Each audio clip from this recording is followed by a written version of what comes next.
bienvenido, buenas noches. Hola, buenas noches, ¿cómo están? Muy bien. ¿Qué impacto real podría tener esta historia en caso de implementarse finalmente? Yo creo que están teniendo mucha más expectativa, lo están vendiendo mucho más de lo que en realidad puede llegar a tener. La realidad es que ese atesoramiento de dólares tiene una función preventiva, entonces de cuidado de los ahorros, ¿no? Por esta trayectoria que tiene Argentina de devaluaciones recurrentes y que en última instancia permitan que algunos que por ahí no lo tenga declarado, lo tenga guardado, no pueda demostrarlo fehacientemente, habilitar a que pueda circular. A lo sumo lo depositará en un banco, pero no creo que esto tenga un impulso hacia la demanda. Yo creo que tiene más que ver con una idea de mostrar de que todavía se mantiene esa idea de que se va a ir hacia una dolarización, y en segundo lugar, porque el gobierno necesita acumular reservas y eso al depositarlo en el sistema automáticamente ya se computa dentro de las reservas del Banco Central. ¿Es un blanqueo encubierto o no? Tiene pinta de ser un blanqueo, como no tenemos la norma todavía, es muy difícil saberlo. Evidentemente están necesitando de otro shock de dólares porque el primer blanqueo se agotó ya, toda esa suma que ingresó, que fue muy importante, así que estarían buscando otro empujón, pero yo creo que más nada pensando en tratar de acercar el cumplimiento con el fondo de acumulación de reservas, que como no están comprando para mantener estable el tipo de cambio, no están cumpliendo. Hay que ver la letra chica, ¿no? Porque el primer anuncio, o sea, antes de este anuncio oficial que no se hizo, es decir, bueno, es para que aquel que tenga, bueno, no que lo vaya a un banco, sino que, no sé, compre una camioneta, compre un auto, compre una propiedad, que no sé también si va a ir para el banco o sigue circulando. Yo veo difícil que, a ver, por lo menos a gran escala, eso tenga un impacto. ¿Sí? Quizá uno o dos se compra alguna propiedad o se compra un departamento, pero no creo que tenga un impacto significativo esto. Es ¿Cuánta distinto gente puede un blanqueo. tener tantos dólares guardados también, no? Y, a ver, se estima que están bajo el colchón, pero la realidad es que el concepto más concreto es formación de activos externos, que también computa aquellos dólares que están en cuentas afuera de Ah, Argentina. bueno, pero estamos hablando de Grandes Ligas. Claro. Bueno, por eso yo creo que ahorró unos dolaritos que Yo creo que el que tiene los dolaritos en el colchón compra en efecto, si quiere, la camioneta independientemente de esto. No veo que haya un impedimento. El otro que lo recibe lo guarda o lo cambia. Por eso no veo que haya demasiado impacto en esto. Ok. ¿Vamos con Nahuel? ¿Vamos? ¿Voy por allá? Permiso. De paso sigo con la línea de la que venían hablando. Este gobierno es muy hábil con la comunicación y se lo ha presentado como los dólares en el colchón, famoso, ¿no? Y yo me pregunto, y te pregunto, ¿quién tiene dólares en el colchón y cuánto, digamos, en la Argentina? O sea, por fuera del sistema. Claro, que, o sea, porque lo hizo... millones, ¿Cuánto? Hoy habló en un foro de... 270.000 millones. Entre Eso leí yo 200 por y ahí. 300.000 millones es la cifra que se estima. Que se maneja. Yo intuyo que lo hace como una forma de decir, bueno, los dólares en el colchón es para que el pueblo, la gente, mucha gente común pueda Vos lo que le preguntás sacar... a él si es un discurso político. Yo lo que le pregunto es, ¿para quién crees vos que está destinada esta medida, digamos? La medida está destinada para el gobierno. Lo que yo te digo es que lo que ellos tienen... Esto, uno, tiene fines electorales sin lugar a dudas. Y en segundo lugar, tiene como fin acumular reservas, ¿no? Porque lo necesitan para eventualmente, si hay algún problema, poder intervenir, cosa que no creo que ocurra hoy, y porque tienen que cumplir con el fondo la acumulación de reservas. Y digo también electoral porque el contrato que tiene mi ley electoral es, en primer lugar, la inflación. Yo creo que eso es lo más fuerte que tiene y va a ir contra eso. El tema, que la cuestión cambiaria es muy relevante, y en el contexto en el que estamos, donde se abren importaciones, esto va a presionar tarde o temprano, sobre todo en la segunda fase, donde ya empieza a haber menos liquidaciones, ya pasando julio, agosto, y sí, los dólares tienen que aparecer porque no hay, y el fondo no le permite intervenir cuando empiece a subir. Entonces yo creo que lo hacen por esa razón. Y aclaro una cuestión por el número que tiraba. 250, 270, eso es la formación de ahorro externo, que no es solo los dólares abajo del colchón, porque eso en realidad no tenemos No se cómo sabe. saberlo. Forma. Aparte es una estimación, pero fundamentalmente incluye eso también los dólares que están fuera del sistema. Así que ya se hizo un blanqueo Ya se para hizo. eso. El que no Claro. lo trajo, no veo yo Que lo haga sentido ahora. para que lo traiga ahora. Sí, Claudio, ¿vale? y yo quería consultarte, ¿esta medida qué puede significar en lo referente al dinero que, digamos, que proviene de negocios ilícitos? En teoría eso, por lo menos por lo que anunció el gobierno, no debería ocurrir. O sea, si vos me estás diciendo el dinero que viene del narcotráfico, de otras cuestiones ilegales incluso más graves, no deberían circularlo. Lo que por ahí un poco abona esta idea de que no fue tanto por lo que decía Dorni de que iba a ser usado electoralmente por el kirchnerismo, sino porque no terminan de refinar cómo hacen esto sin que esto pase por una ley ni que toque ningún código. Entonces, si yo traigo dólares y los pongo en el sistema, ¿cómo va a ser la UIF o cómo va a ser ARCA? Como para no preguntarme de dónde está sacando esta cantidad de dólares. Entonces, yo veo difícil esa cuestión y si lo flexibilizan y puede pasar que ingresen dólares.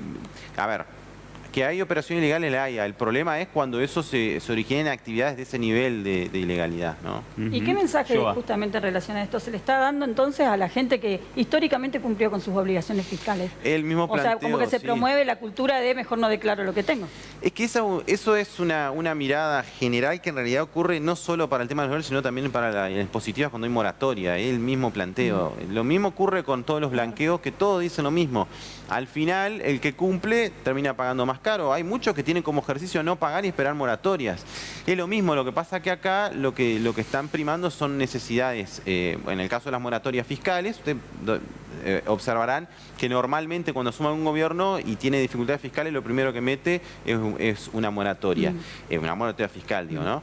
Y después por el lado del blanqueo también, cuando se necesitan dólares se hace lo del blanqueo. No importa acá si cumplen o no, porque el objetivo no es ese. El objetivo es hacerse del flujo que necesita el gobierno eventualmente para sus políticas.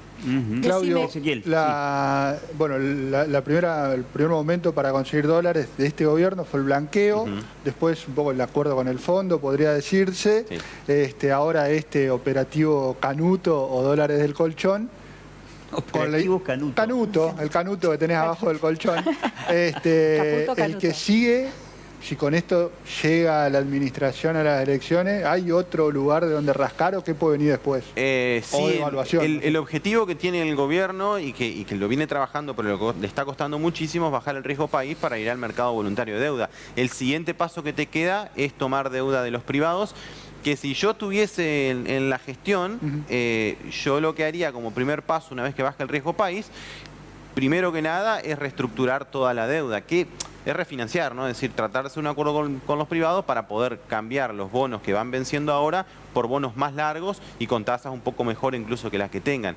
Que eso entiendo yo que sería la segunda fase, sobre todo para poder afrontar los vencimientos de los privados, porque con el fondo lo tengo resuelto con el fondo, justamente porque me presta para pagarle, y seguramente se tome alguna emisión adicional porque las reservas están en una situación crítica, eso no me cabe en duda.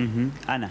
Yo quería que me explicaras un poco o cuál es tu visión de por qué hay tanta, no sé si hay tanta porque no sabemos, gente que tiene la plata guardada en el colchón, no confía en los bancos, no confía será desde allá del corralito, y yo supongo que estos dólares también deben tener dos orígenes. Uno a lo mejor que no pueden blanquear el origen, es decir, plata en negro, y otra que es plata que a lo mejor no declara y tiene miedo de ponerla en el banco y se la dejó en el colchón.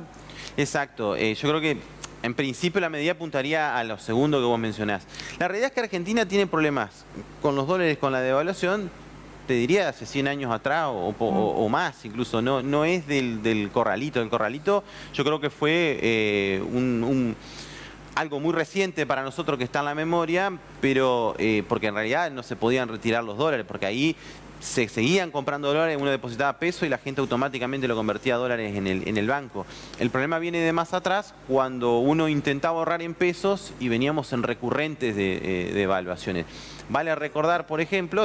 El tema que con los réditos se te quedaron con los dólares del banco, no pudiste sacar. Por eso digo... Y hay familias enteras involucradas de estos últimos 25 años. Eso explica, si se quiere, el canuto. El canuto. La Claro. pregunta que hay que hacerse es por qué tiene ese canuto en dólares y no en pesos. ¿sí? Porque son las dos cosas que juegan. Ahí sí entra lo que decís vos ahora ahora. sí. No, mi pregunta era por qué estaba en la casa. Generalmente es en dólares, sabemos, porque las devaluaciones y porque todos confiamos en... Sí, a ver, hay una desconfianza en el sistema financiero en general, pero sí, si vos me preguntás por qué están guardados ahí, sí, gran parte de la explicación lo tiene lo que pasó con el corralito, que hoy para mí no estamos en la misma situación de los 90 y difícilmente se llega a la misma situación de los 90. Ha quedado una desconfianza de los bancos, incluso con los propios pesos, porque la gente tampoco puede retirar sus pesos, eso vale decirlo, por una medida vinculada con lo que es la convertibilidad. Pero probablemente esa sea la explicación fundamental, pero la gente ya venía guardando los dólares en el colchón desde antes. Claro. ¿Hay precedentes de un plan como este en otros países? ¿Cómo? No te entendí. ¿Hay precedentes de este plan, de que se haya implementado en otros países este plan, y si es así, cómo les fue? Lo que pasa es que los blanqueos son tradicionalmente de todos los países, se aplican, porque tienen, tienen un trasfondo fiscal también, porque muchas veces esos ingresos tienen que ver con que esa declaración, o yo te condono parte de los impuestos, lo hago. Pasa que en la Argentina no tiene una predominancia fiscal, sino una predominancia de divisas, digamos, que yo necesito que ingresen estas divisas. Esto se hace en todo el mundo. De hecho, digamos, tenemos países que directamente ni se pregunta el origen, que son los famosos paraísos fiscales, ¿sí? Entonces, que incluso serían peor que en nuestro caso, y tenemos ejemplos también relativamente cercanos. Esto ocurre y probablemente siga ocurriendo en todo lado. No es particular de Argentina. Lo que es particular de la Argentina es que es porque necesitamos la divisa y no tanto por la parte fiscal. Javi. Claro, estaba pensando en lo que nos decía en la facultad el profesor Jun o el profesor Laferrier. ¿Por qué estos problemas no los tiene Brasil, Chile, Paraguay, Uruguay? ¿Por qué el brasilero no le da tanta bolilla al dólar y el argentino sí? Usted decía recién que, bueno, culpa del sistema financiero. Yo creo que los políticos, porque los políticos enviaban la AFIP a perseguir al que tenía $2 y tenía que explicar por qué los tenía, mientras veía que por otro lado había mucha corrupción. Me parece que va también por ahí un poco la historia reciente de que por qué el argentino sospecha y desconfía de los propios políticos y sistema financiero. Yo creo que eso puede ser, en todo caso, una explicación. Yo creo que esa pregunta, digamos, en la literatura se recoge, está, porque tenemos que de vuelta volver al problema que yo planteaba adicionalmente. Yo no sé si tanto el problema es que la gente tenga guardados los dólares, sino que la gente ahorre en dólares. Yo creo que ese es el pero problema. nos hicieron creer que si teníamos dólares era un hecho delictivo. Bueno, es que porque nos mandaban la problema, Eso es posterior, Javier. No, esto es reciente, no estamos hablando Por eso de es 100 años atrás, estamos hablando de 20 años atrás. Y lo que está diciendo es posterior al Por eso la gente ahorró en dólares. Tenemos la cabeza en dólares. Pero ahorraba en dólares antes del periodo que vos estás refiriendo. Ahora se fomentó mucho por más. la devaluación. No, ahorraba en dólares. Para mí el sector socioeconómico que puede tener la chance de pensar en dólares. Está diciendo Hay que no llega a fin de mes, que está pensando en dólares. Exactamente. El que podría estar... Pero si hablamos de pagar en dólares para el que lo tiene. Pero ¿cuántos son los que tienen dólares en el colchón? El que podía esquivar del blanqueo hace poco tiempo atrás lo hacía, porque sabía que si se ponía a disposición de la AFIP le iban a pegar un sablazo.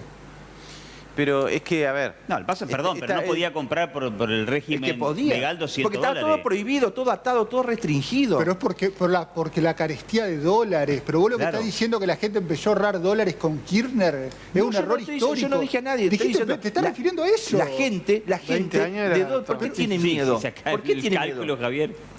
No sé si habría que hacer una encuesta para tener en claro si el trasfondo de esto es miedo o es una, de blanquearlo, o es una cuestión cultural. A ver, hay que ser concreto con esto, que un poco lo que planteaban acá. Hay que pagar impuestos. O sea, no es tampoco bueno, porque si no también decir, bueno, no, lo guardo para evadir, lo guardo porque pagar impuestos está mal.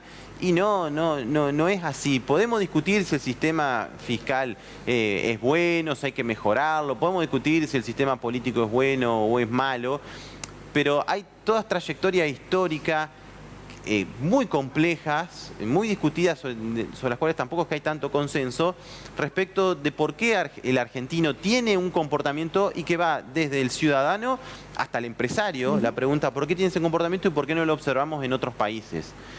La realidad, cuando uno mira la historia de la Argentina, encuentra por lo menos varias hipótesis. Una es una particularidad del comportamiento empresario argentino que en Brasil no está. El empresario argentino en general no es nacionalista y el empresario brasileño sí, ¿sí? Que para comparar mejor, porque con Paraguay no sería mejor ejemplo por el tipo de estructura productiva que tiene. Sí, fiscal también. Claro, sí, son más cercanos a un paraíso, ¿no? Pero además de eso, tiene que ver también con trayectorias históricas y políticas que ha tenido la Argentina. La Argentina tuvo durante muchos años proscripto a un partido político, a una persona, y que eso generó efectos. Y que vos me ponés esa cara, pero yo te puedo decir lo siguiente, pero que, como os digo, es demasiado, es complejo como para resumirlo en poco tiempo, ¿sí? Pero hay conductas, hay formas de actuar que fueron, digamos, transformando el comportamiento social y el comportamiento productivo y la mirada respecto a determinadas cosas que generaron una polarización, que esa que le llamamos grieta hoy, que esa grieta no es desde el kirchnerismo, esa grieta viene desde el 45, donde a Perón le podemos endilgar un montón de cosas, a Frondizi otro montón de cosas, y a todos los militares que estuvieron impidiendo un desarrollo democrático también, y ni hablar lo que fue el de 76, donde en el 76 se inició una política antiindustrial porque se entendía que lo que representaba y le daba poder al peronismo eran los trabajadores, los sindicatos, y los trabajadores y los sindicatos estaban en las industrias. Con una toma de deuda también muy importante. Eso ni hablar, pero formaba parte de toda una política antiindustrial. Entonces, para entender por qué Argentina está hoy, yo tengo que hacer toda una trayectoria histórica, comprender todas esas relaciones, y es realmente muy complejo, y ahí es donde las ciencias sociales juegan un rol muy importante. Claudio, es complejo. La devaluación, ¿qué opinás de la franja esta de flotación? ¿Se puede sostener? ¿Se puede romper o no? Y porque cuando hubo devaluación fue la disparada del dólar, ¿no? Que pierde el peso, el poder adquisitivo y demás. Ahora, ¿vos pensás que puede haber una devaluación también pensando en la dolarización, sacándole un cero o no? ¿Cómo lo ves? Yo no creo que tenga demasiada utilidad. Yo creo que lo que me preocuparía a mí y me preocupa hoy es que esté tan barato el dólar. La realidad es que cuando uno mira las bandas, es una banda que no tiene ningún sentido porque hay una diferencia. Que es muy fuerte lo que decís, porque la gente está contenta con el dólar barato. Y vos decís que no. Bueno, Doña Rosa, digo, nosotros. Yo creo. Yo he escuchado empresarios que dicen, la verdad que es un dólar barato para empresarios. Claro, bueno, pero son dos realidades distintas. Yo no quiero hacer algo que ya está trillado hoy, pero yo sugiero que se mire Plata Dulce, esa de la película, porque es muy ejemplificativa de un clima de época que hoy se está volviendo, ¿sí? Y uno mira y ocurre exactamente lo mismo. Y no se trata de decir, bueno, pero vos no querés que se vayan de vacaciones afuera. No, porque Argentina tiene una restricción vinculada con los dólares, y que yo permita que los dólares se vayan, sí que se puedan generar de manera genuina, va a terminar como lo ejemplifica esa película, o va a terminar como fue la crisis de la convertibilidad. O sea, yo no estoy diciendo que el dólar tiene que devaluarse y encontrar su lugar, pero tampoco podemos permitir que tengamos un nivel de costos en dólares tan elevado que no nos permita competir de ninguna manera y que llenemos de productos afuera, que bueno, está bueno, puedo comprar esto importado que antes no podía, yo lo compro en pesos, pero el que lo importa lo paga en dólares. ¿Y de dónde salen esos dólares? Y justamente el problema que tenemos son esos dólares. No van a salir de abajo del colchón porque ni siquiera tenemos, a ver, para que nos podamos ubicar, el nivel de importaciones que tuvimos nosotros en el año pasado, ¿sí? Si yo lo comparo con 2022, porque 2023 había un montón de restricciones a importar, estaba más o menos 10.000 millones de dólares abajo. Es decir, que si yo con el 2022, donde tenía ciertas restricciones a las importaciones, estaba importando 10.000 millones más, si yo recuperase un sendero de actividad económica similar al de esa época, tendría esos 10.000 millones, pero habría que sumarle todo el otro importado que está. Entonces, ¿de dónde vamos a sacar hoy 20.000 millones de dólares adicionales para poder financiar? O sea, que el dólar barato no fortalece el peso, no le da fuerza al peso. Le da fuerza al peso, pero yo necesito dólares para comerciar afuera. Claro. ¿Sí? Sí, está bien, pero el empleado no cobra en dólares, cobra en pesos. Sí, no cobra en pesos, pero el costo de vida va a subir igual. Entonces, hoy vos lo vas a mantener estable. Hoy vas a tener, porque los planes de estabilización son así, ¿sí? Hoy vas a tener que va a bajar la inflación, que se va a estabilizar y que va a tener un proceso de recuperación del salario producto de la propia dinámica de esa aceleración. Se va a generar más consumo. Te lo explico rápidamente. Sí. Vos partís de una devaluación muy fuerte como la que hicieron Caputo y Milei cuando asumen, ¿sí? Que tiró para abajo todos los salarios. ¿Estamos? Después, cuando se empiezan a recuperar en las negociaciones, vos vas a tratar de recuperar tu salario en función de la tasa que fue en los periodos anteriores. Si hay descenso de la inflación, vos vas a lograr paritaria siempre unos puntos más altos. Eso es lo que explica la recuperación. Pero ¿cuál es el problema con eso? Va a llegar un punto, como está pasando ahora, que se te va a estancar la desaceleración de los precios y se te va a estancar también la aceleración de los salarios, como estamos viendo, y va a empezar a perder, ¿sí? Y adicionalmente a eso, y te lo agrego porque ahora donde va a venir después lo complicado, si yo tengo ese nivel de importaciones que te estoy diciendo, tengo además esas restricciones financieras vinculadas con que tengo que empezar a pagar deuda externa, y yo no consigo esos dólares, yo vuelo dos caminos. El de Macri, que ¿qué hizo él? Hizo todo lo que no había que hacer. Devaluó, perdió reserva y terminó con cepo. ¿Sí? Uno elige una de esas tres alternativas, eligió las tres. Entonces, si esto vuelve a ocurrir, porque tenemos ese nivel de apreciación del tipo de cambio tan fuerte que hoy me da la posibilidad de irme afuera. Todos dicen ¿sí? que no va a pasar. Bueno, que no la van a tomar el mismo camino que Macri. historia a mí me dice lo contrario. ¿Y cuál sería el otro camino? ¿El de Alberto Fernández? El de corregir, no, de ninguna manera. Bueno. Hay que corregir. Alberto Fernández tenía que haber dejado a sus funcionarios que trabajen, que eso fue otro error. Yo digo, habría que buscar un tipo de cambio un poco más razonable que permita mantener un equilibrio y no traer importaciones así. ¿Y de cuánto sería ese? Pero si hay un salto cambiario, lo que van a pagar son los salarios. Entonces, pues, no va a poder ir afuera, pero tampoco va a poder ni siquiera comprar carne. Y bajando la carga impositiva, como dicen, como reclaman los empresarios, para hacer más, para tratar de competir en mejores condiciones. Pero a mí no me garantiza que ellos eso no lo trasladen a tasa de ganancia. Siempre es un gusto charlar contigo. Gracias por visitarnos. No, este por presente es para favor. vos y este aplauso también es para vos. Desde Tato Borio para acá seguimos hablando de lo mismo, ¿no? Con el dólar y demás. Yo miraba a Tato Borio. Plata dulce, qué película. Bueno, ¿nos vamos a Turquito? Dale, vamos a sacar los dólares del colchón.